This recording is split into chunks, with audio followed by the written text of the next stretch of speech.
నమస్తే, welcome to four sides TV. రాష్ట్రంలో కొలువు తీరిన కాంగ్రెస్ సర్కార్ ప్రజా సమస్యల పరిష్కారంలో దూకుడు పెంచింది. సుదూర ప్రాంతాల నుంచి పెద్ద ఎత్తున ప్రజలు తరలి రావటం ప్రారంభించారు. ఈవేళ కూడా మంత్రులను, అధికారులను కలిసి తమ సమస్యలు చెప్పుకునేందుకు జనం తరలి వచ్చారు. ఎన్సీడీ కౌన్సిలర్ల గోడేమిటో తెలుసుకుందాం. నరేష్ అండి. ఇక్కడ నుంచి వచ్చి మీ ప్రధాన సమస్య పెద్దపల్లి అంటే రాష్ట్రంలో ఉన్న అన్ని జిల్లాల నుంచి అందరం వచ్చాం. నాది పెద్దపల్లి జిల్లా. మేము హెల్త్ డిపార్ట్మెంట్ నుండి మేము ఎన్హెచ్ఎంలో ఎన్సీడీ కౌన్సిలర్గా, నేషనల్ హెల్త్ మిషన్ నందు ఎన్సీడీ కౌన్సిలర్గా ఒక 6 ఏళ్ళుగా పనిచేస్తున్నాం. కోవిడ్లో కూడా మేము అద్భుతమైన సేవలు చేసినాము.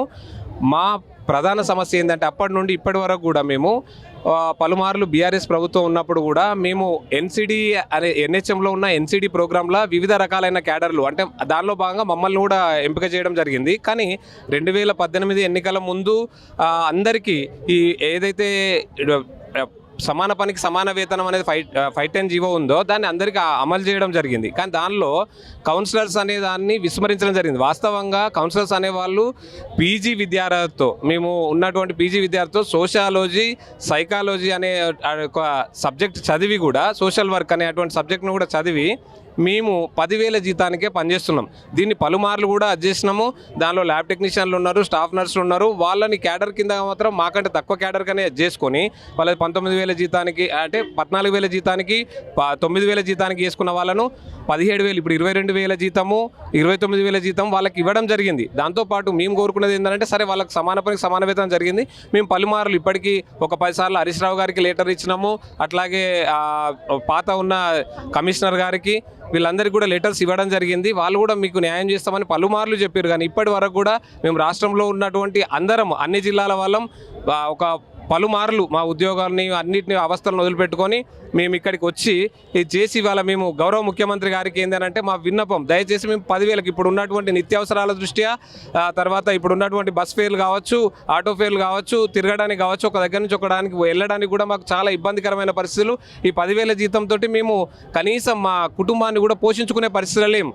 మేము అర్జీ చేసుకునేది అయ్యా సీఎం గారికి మేము మా యొక్క అర్జీ ఏంటి అంటే, పోయిన ప్రభుత్వంలో కూడా మాకు అన్యాయం జరిగింది.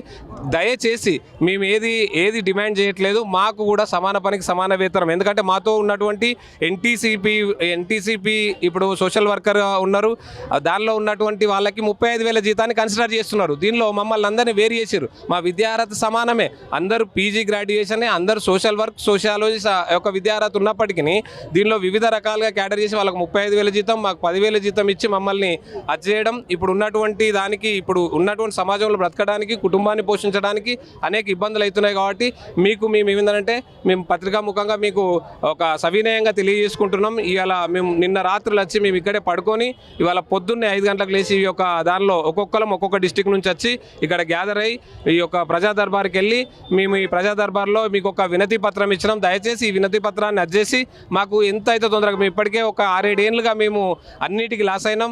ఒక పిఆర్సీ ఇచ్చినా కూడా దానిలో అందరికీ ఉన్న జీతం మీద ఇస్తే మాకు 1,000, 2,000 పెరిగి మాకు ఎలాంటి అది కూడా లభించలేదు. దయచేసి దీన్ని చూసి దీన్ని ప్రభుత్వం 19,000 నుంచి 22,000 వరకు ఇస్తాను మాట ఇచ్చింది.